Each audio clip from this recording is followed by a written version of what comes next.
میں کسی سے زیادہ بات ہی نہیں کرتی تھی، گاڑی میں سارا راستہ میں خاموشی سے گزارتی تھی۔ کبھی کبھی مجھے ایسے لگتا تھا جیسے ڈرائیور میرر سے مجھے دیکھ رہا ہو، مجھے اپنے چہرے پر واضح کسی کی نظروں کی تپش کا احساس ہوتا تھا، مگر میں نظریں جھکا کر بیٹھی رہتی تھی۔ میں نہیں چاہتی تھی کہ میری ایسی ویسی کوئی بات گھر والوں کو پتہ چلے اور وہ میری پڑھائی چھوڑوا دے۔ وہ ایک دن میری زندگی میں تبدیلی لے کر آیا تھا۔ اس دن اس ڈرائیور کی جگہ ایک اور لڑکا ہمیں لینے اور چھوڑنے کے لیے آیا تھا، اور کچھ دن تک وہی ہمارے ساتھ ہمیں لینے اور چھوڑنے جاتا رہا۔ وہ بہت ہی زیادہ ہینڈسم تھا۔ اس کو دیکھ کر میرا دل اپنے ہاتھوں سے پھسلتا محسوس ہو رہا تھا۔ میں نے اپنے دل کو سمجھانے کی بہت کوشش کی، مگر میرا دل تک سنبھلنے میں نہیں آ رہا تھا۔ لڑکیاں سرگوشیوں میں اس کے بارے میں باتیں کرتی تھی، اس کی خوبصورتی کو سراہتی تھی کہ ایک تو اسے نمبر لینے، اس کو خط دینے کی بھی کوشش کرتی تھی، اور مجھے لڑکیوں کی دیدہ دلیری پر حیرت ہوتی تھی۔ اور بھی کچھ دن کے بعد واپس اس ڈرائیور نے اپنی ڈیوٹی سنبھالی تھی۔ مجھے اب اپنا آپ خالی حالی سا نظر آنے لگا تھا۔ میں ہر شخص میں اسی کا چہرہ تلاش کرنے لگی تھی۔ میں جہاں بھی جاتی میرے دماغ پر وہی شخص کی سوار رہتا تھا۔ میں نہیں جانتی تھی کہ مجھے اس سے محبت تھی یا کیا تھا، لیکن جو کچھ بھی ہوا تھا وہ برا ہوا تھا۔ میرا دل میرے ہاتھوں سے نکل چکا تھا۔ میرے ایف اے کے پیپرز ہونے والے تھے، اور میں جانتی تھی کہ اس کے بعد لاکھ کوشش بھی کر لوں میرے گھر والے مجھے اس سے آگے پڑھنے نہیں دیں گے۔ یہاں تک پڑھنے کی بھی مجھے بڑی مشکل سے اجازت ملی تھی۔ اماں تو اٹھتے بیٹھتے یہی کہتی تھی کہ وہ جلد سے جلد میری شادی کرنا چاہتی ہیں۔ وہ بس اس انتظار میں تھی کب میرے پیپرز ختم ہوں اور کب میرے لیے رشتہ دیکھے۔ یہ بھی غنیمت تھا کہ گاؤں کے روایتی رواج کی طرح میرا بچپن میں رشتہ یا منگنی نہیں کی گئی تھی۔ اگر ایسا ہو جاتا تو پیپرز کے فوراً بعد ہی اماں میری شادی کر دیتی۔ یوں اچانک کی شادی سے تو میری بچت ہو گئی تھی، مگر میرے ذہن سے ابھی تک وہی شخص سوار تھا۔ پھر جب میرے پیپرز ختم ہو گئے تو کچھ دن کے بعد ہی مجھے کچھ لوگ دیکھنے کے لیے آ گئے۔ وہ بھی اسی گاؤں کے ہی تھے، مگر میں ان کے بارے میں نہیں جانتی تھی کہ وہ کون تھے۔ حیثیت میں وہ ہم لوگوں سے کافی اچھے تھے، اور ان کے بیٹے کے شہر میں کپڑے کی دکان تھی۔ میرے گھر والوں کو یہ رشتہ ہر لحاظ سے قابل قبول لگا تھا۔ ان کا گھر بار اور لڑکا بہت ہی زیادہ پسند آیا تھا، مگر میرا دل نہ جانے کیوں نہیں مان رہا تھا۔ بار بار میری نظروں کے سامنے اسی کا چہرہ آ رہا تھا۔ میں نے انکار کرنے کی کوشش کی، مگر میرے پاس اس کی کوئی ٹھوس وجہ بھی تو نہیں تھی۔ یوں میں نے مشرقی لڑکیوں کی طرح خاموشی سے اپنی یک طرفہ محبت کا گلا گھونٹ کر ماں باپ کی مرضی کے مطابق شادی کر لی تھی اور رخصت ہو کر سسرال میں آ گئی تھی۔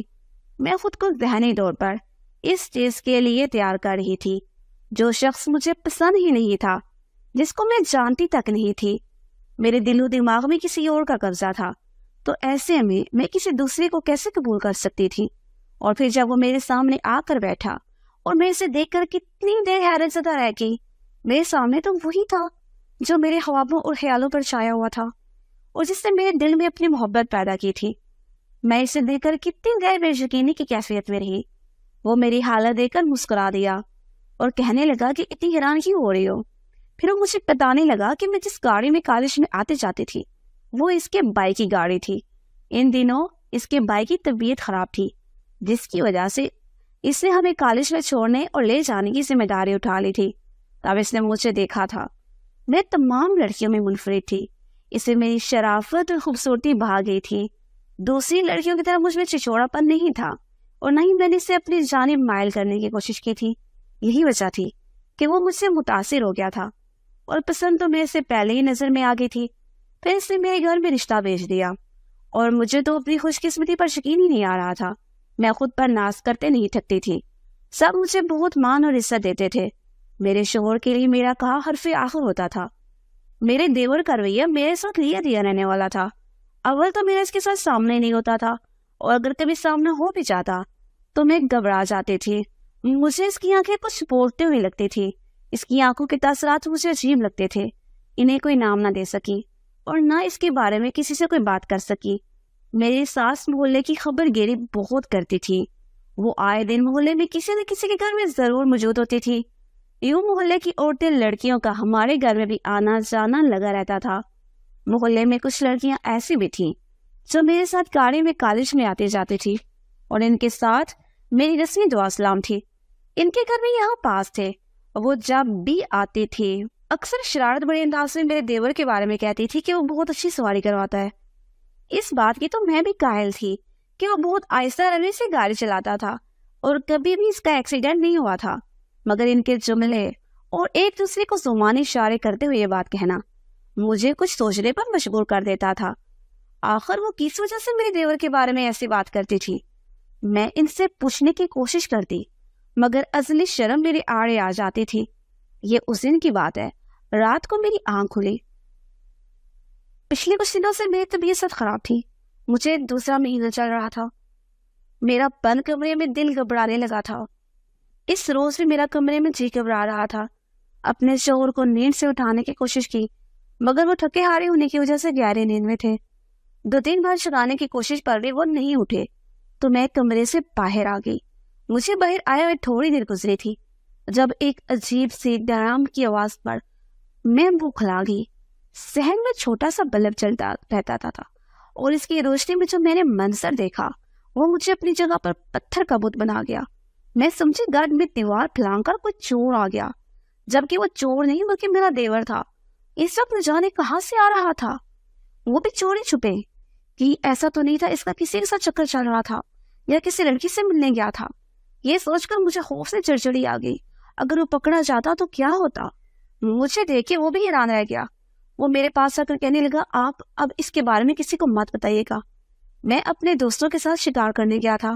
آپ کو تو پتا ہے کہ امی اور بھائی کو میرا رات کو شکار کرنا پسند نہیں ہے، اس لیے مجھے ان سے چوری چھپے جانا پڑا۔ تھوڑی دیر پہلے جو میرے ذہن میں خیالات آ رہے تھے میں نے ان پر افسوس کیا۔ میں خواہش بیچارے پر شک کیا، یقیناً وہ سچ ہی کہہ رہا تھا۔ میں اس بات کو بول کے اگلے دن شوہر کو ناشتہ بنا کر دینے کے بعد میں دوبارہ سے سو گئی تھی۔ جب میں سو کر اٹھی تو میری ساس بہت برے طریقے سے دیور پر غصہ کر رہی تھی۔ تمہیں شرم نہیں آتی اس طرح کی حرکتیں کرتے ہوئے؟ اگر تم کسی دن پکڑے گئے، تمہیں کسی نے دیکھ لیا تو جانتے ہو کس قدر بدنامی ہوگی۔ وہ اس کے علاوہ بھی اور بہت کچھ سنا رہی تھی۔ مجھے دیکھ کے خاموش ہو گئی۔ دیور بھی مجھے دیکھ کے شرمندہ ہو گیا تھا۔ پھر میری ساس نے موضوع بدل لیا۔ میں نے بھی اس بات کی زیادہ قریب میں رہنا ضروری نہیں سمجھا۔ ویسے بھی میں آج کل اپنی صحت کے مسائل سے دوچار تھی، مجھے اور کچھ یاد بھی نہیں رہتا تھا۔ اس دن رات کو سو رہی تھی جب شور کی آواز پہ ہڑبڑا کر اٹھ بیٹھی۔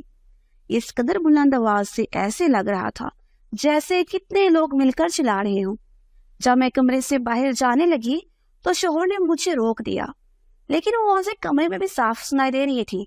یہ محلے کے لوگوں کی آوازیں تھی جو میرے دیور پر بری طرح سے چلا رہے تھے، اور وہ بار بار اپنی صفائی میں کہہ رہا تھا وہ اس لڑکی سے ملنے کے لیے نہیں گیا تھا، وہ تو شکار کھیلنے کے لیے گیا تھا، اور راستے میں اس نے لڑکی کو دیکھا تو اسے پوچھنے لگا تم یہاں پہ کیا کر رہی ہو، جبکہ ان لوگوں نے اسے بہت بری طرح سے مارا اور پیٹا تھا۔ گھر آنے کے بعد میرے شوہر اور ساس نے بھی اسے بہت بے عزت کیا، مگر وہ ایک ہی بات پر اڑا ہوا تھا کہ وہ اس لڑکی سے ملنے نہیں گیا تھا، بلکہ وہ تو شکار کے لیے کیا تھا۔ نہ جانے وہ لڑکی وہاں کس سے ملنے آئی تھی اور اس کو پھنسا دیا۔ میری ساس اور شوہر نے اسے بات کرنا بند کر دیا تھا، وہ دونوں سے بالکل بھی بات نہیں کرتے تھے۔ مجھے اس بیچارے سے ہمدردی محسوس ہونے لگی تھی۔ میں اب اس سے تھوڑی بہت بات کرنے لگی تھی۔ اس دن شام کے وقت میں دیور کے کمرے میں بیٹھی ہوئی ادھر ادھر کی باتیں کر رہی تھی۔ مجھے آج اندازہ ہوا تھا وہ بہت دلچسپ باتیں کرتا تھا، اور دروازہ تھوڑا سا بیڑا ہوا تھا۔ دھاڑ کی وجہ سے اچانک دروازہ کھلا۔ جب میں نے دروازے کی سمت دیکھا تو میرے شوہر سرخ انگارہ آنکھیں لیے مجھے غصے سے گھورے جا رہے تھے۔ پھر مجھے بازو سے پکڑ کر وہ اپنے کمرے میں لے گئے۔ غصے سے بولے، آج کے بعد میں تمہیں اس کے آس پاس نہ دیکھوں۔ مجھے اپنے شوہر کی تنگ ذہنیت پر سخت غصہ آ رہا تھا اور افسوس بھی ہو رہا تھا۔ وہ اپنے بھائی پر کس طرح سے شک کر سکتے تھے؟ وہ میرا دیور تھا، میرے بھائی جیسا تھا، میں اس کے بارے میں غلط کیسے سوچ سکتی تھی؟ مگر یہ بات میں اپنے شوہر کو اس وقت نہیں سمجھا سکتی تھی، کیونکہ اس وقت وہ بہت غصے میں تھے۔ اس کے بعد میں نے احتیاط کرنے شروع کر دی اور دیور سے ضرورت کے تحت ہی بات کرنے لگی تھی۔ اس دن میرا دل بہت گھبرا رہا تھا، ایسے لگتا تھا جیسے کچھ ہونے والا ہے۔ پھر امی کا فون آیا۔ جب امی نے روتے ہوئے یہ بتایا تمہارے ابو کی طبیعت بہت خراب ہے، میرے تو گویا ہاتھ پاؤں پھول گئے۔ میں اڑ کر وہاں جانا چاہتی تھی۔ میرے شوہر بھی گھر پر موجود نہیں تھے، اور اپنی ساس کے کہنے پر میں دیور کے ساتھ فوراً سے امی کے گھر جانے کو تیار ہو گئی۔ شوہر کو میں نے 2-3 بار نمبر ملانے کی کوشش کی، مگر ان کا نمبر بند جا رہا تھا۔ سارا راستہ میں ابو کے بارے میں سوچتی رہی، میرا کسی اور طرف دھیان ہی نہیں تھا۔ اچانک گاڑی ایک جھٹکے سے رکی۔ جب میں نے سامنے دیکھا تو میں حیرت زدہ رہ گئی۔